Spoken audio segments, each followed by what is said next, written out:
25 Among Us myths tested to see if they work. Since Among Us doesn't have a tutorial, a lot of what you learn is hearsay. I mean, even with other myth-busting videos out there, I still see more and more untested gossip in the comments. So today, let's put these rumors to the test to find the truth. And hey, YouTube scripture says it's impossible to subscribe and like the video at the same time. So if you want to prove that's a myth, simultaneously slap those two buttons down below. It's free and it helps out a ton. Number 1. Seeing an imposter vent is a huge advantage for the crewmate. I mean, it's a way to pick out the killer without anyone having to die. Although sometimes it's hard to catch them in the act, so wouldn't it be cool if you were able to see them vent through walls? Well, as it turns out, that's entirely possible. Even with the crewmate's limited vision, you're still able to see the imposter jump in and out of a vent. Meaning that even if you weren't in the room where it happens, you might be able to win this duel after all.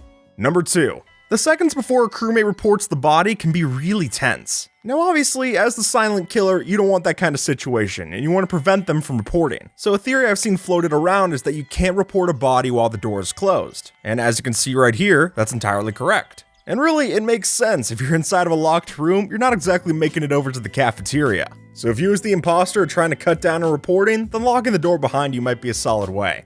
Number 3. In this game, certain tasks are synonymous with certain maps. Whether that's admin card on Skeld, or in this case, insert keys on Polis. And while anecdotally it might seem to always appear on your chore list, that's not a part of the code. But the key distinction here is that it is a common task, meaning that if one person has it, then everyone else on the ship has it. So if you didn't see a player do keys, don't immediately assume that they're the imposter. It might have just not shown up that round. Number 4. While keys isn't always a given on Polis, it is something that many players tell you to look out for. And the reason is that many people believe that you can use it to tell who the imposter is. Which, as it turns out, that piece of advice is based in fact. You see, the slot that the player inserts the key into corresponds with the order that they join the lobby. Which means if you have a pro player, they might be able to pinpoint out who the imposter is if they don't remember which key slot they inserted into. Meaning if you remember which key number you did, that's enough to prove you innocent. And more importantly, prove someone guilty.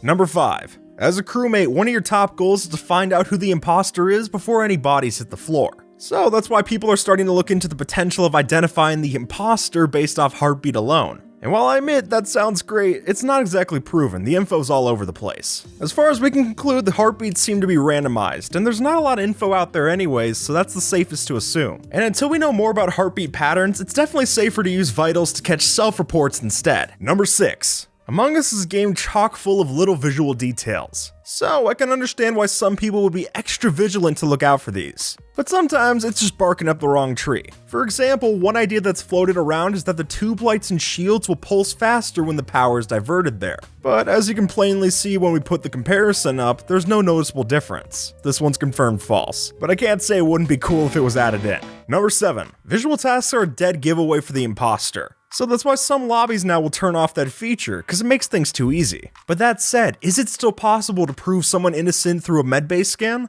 Well, yeah, actually. Keep in mind this is pretty situational since it requires both you and the person scanning to have the submit scan task. But when it's successful, you'll see on your screen waiting for and then their username. And at that point, even without having to see the visual effects, you still know that the person scanning right in front of you is the real deal. Number 8. As a crewmate, getting through your tasks as fast as possible is the name of the game.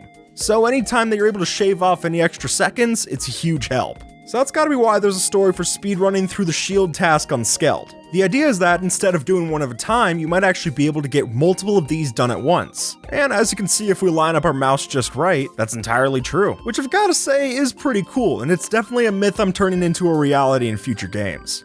Number 9. If nothing else, the pets in Among Us seem like an adorable distraction. And while that's true, I've heard they can do something a little more sinister. You see, common knowledge is that if you want to play as the imposter, you might want to lose one of these little guys. The reason being is that it might just be easier to pick out you if you have one of these by your side. So if we put that to the test, you can actually see that yeah, the pet does make it easier to spot the imposter going in and out of the vent. And that little bit of a breadcrumb trail might be all you need to pinpoint the imposter. Number 10. Thanks to the numerous different references and Easter eggs to Henry Stickmin, there's been a common perception that the two games are linked in some way. And obviously not just by a developer, because that's true, but rather in some way the games are both linked in the same universe. And while a few weeks ago I would have said that this was very possible because of all that mountain of evidence, since the new map that's getting added in is straight from Henry Stickmin, I think this is all but confirmed. I'd say there's definitely enough here to craft a few game theories or two.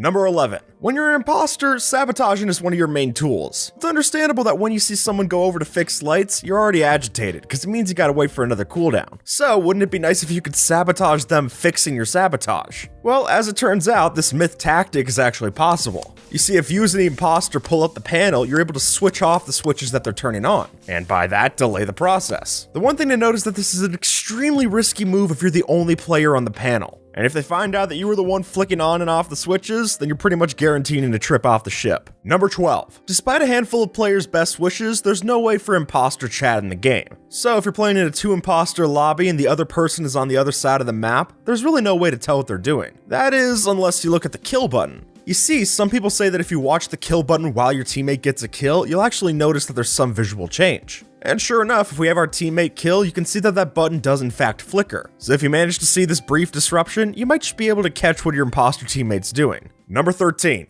When you're playing as the imposter, there's no secret about it. The vents make so much noise. So it seemed that if you're causing that much of a ruckus, the crewmates must be able to hear it, right? Well, as it turns out, that detail isn't the case. As it works currently, if you're playing as a crewmate, then you'll hear no sound for when an imposter moves or opens up a vent. So if you're playing as the antagonist, then rest assured that these actions aren't going to make any noise. Though I do think it'd be a cool feature if the crewmate were able to listen in and then catch something in the act. Number 14. Visual tasks are their own form of currency for the crewmates, which is why players are always on the lookout for ways to clear their other teammates, and for good reason. So from that, one question that I've seen pop up is if you can clear someone using the vending machine on Mira. I mean, it kind of makes sense, the trash falls out, so why wouldn't the same happen for the drinks? But unfortunately, when you watch another crewmate vend, nothing actually falls down in the machine, so there's no way to clear them at this time, which is about the opposite of what we were hoping for. Number 15. The ghosts in Among Us have a weird amount of interactivity in the maps. I mean, sure, you can phase through walls, but you can also do tasks, so how much are you corporeal here?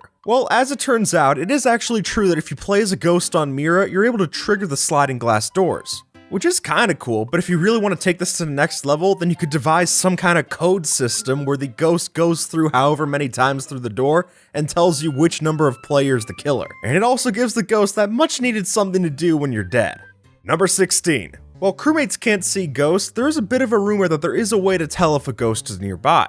Apparently, when a ghost scans at medbay, you're able to tell if they're doing it, since it'll make you wait. So if we have one of our dead friends step up to the medbay task, sure enough, you'll see that we're not able to do it as a regular crewmate. And instead, we gotta wait until the ghost takes its turn. Which seems a little unfair. I mean, they've got all eternity on their side, and you've still got the rest of your life to live out. But you know what? Maybe this is just a way to pay respects to the dead. Number 17. Attentive players are always champing at the bit to try and find who the imposter is. And more importantly, they're hoping to find that out as soon as possible. So that's gotta be where this theory comes from. The idea is that when you see all of the crew at the beginning of the match, the imposter should always be in the same place. And while that's a nice thought, as you can see after doing multiple tests, it's not exactly the case. The order is always the same as to where the crew appears, but it's most likely based off of join order instead of anything with the imposter. Number 18. Anyone who's played around with the settings for an Among Us match knows that you can actually set the voting time down to 0. Now, when you hear that, you probably think of two different ways where that could work. Option 1, where no one has any time to vote at all and you're not able to do anything in the meeting,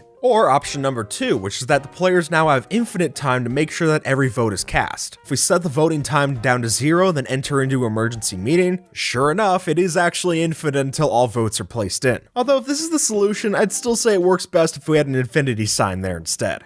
Number 19. Visibility in Among Us is a huge thing, and anything that can limit it is called into question, whether that's the lights, the game settings, or one-way doors. There is a myth that even though the door is closed, there is only one way to see the players on the other side. But I'd have to say this is false. While it is easier to see players on the outside from the inside, even if a player is pushed up against the door, those on the out can't actually see them that easily. They'll catch a glimpse of you barely at best. Number 20. A lot of weird scenarios can come around when you play with the Among Us game settings, which might be the reason why some players believe that if you mess around with the player's walk speed on a map like Mira, it actually changes the amount of time you have to fix a reactor meltdown or O2 mishap. And while that would make some sense since you're able to get over to that sabotage faster and fix it quicker, there's actually no change that happens to the game's internal timing. With any setting that you have set, it's going to be 45 seconds to fix the mishap. Number 21. Now, there's a theory that states that you might be able to put the fuel inside the lower engine even if the task says to do the upper engine first. So if you're walking up from storage, you could just hit it along the order of the path. While again, logic might favor being able to do the fuel task out of order, As it turns out, you gotta do that chore list exactly to the detail. And any wish to fuel the engines out of order is a pipe dream. So even though I might not understand it, this means we gotta confirm this one is false. Number 22. At this point, everyone knows that when the camera is blinking, it means someone's on cams. But is that always the case? You see, it might make sense that if the ghost was on the cams, since you can't see them, you can't see them watching the cameras. Which sounds like an interesting detail, so if we put it to the test, you're not able to see the ghost on the cameras even though they're watching your every move. Which I guess that makes sense. They've already been killed by the imposter, so they're not gonna learn anything new by watching cameras. It'd just be pointless. Number 23. So this one I think stems from a couple of different details getting muddied together. You see, some people say that after you call a meeting, you're able to see the ghosts around the table for a split second right before the meeting starts. Now, in every scenario we tried as a crewmate, there's no way to get this to occur. However, this mistake probably comes from the fact that if you are a ghost and then you get called into a meeting, you are able to see the other ghosts around the meeting. And at that point, it's not too hard to see how someone might conflate the two ideas in their head. Number 24. If you've ever had to do an upload or download task and noticed that it seems like it's taking a little longer this time, well, it turns out you're not actually wrong. As you can see with these two clips, the task will finish when the character stops walking, not when it reaches 100%, which can cause certain disparities where one upload is so much shorter than the other.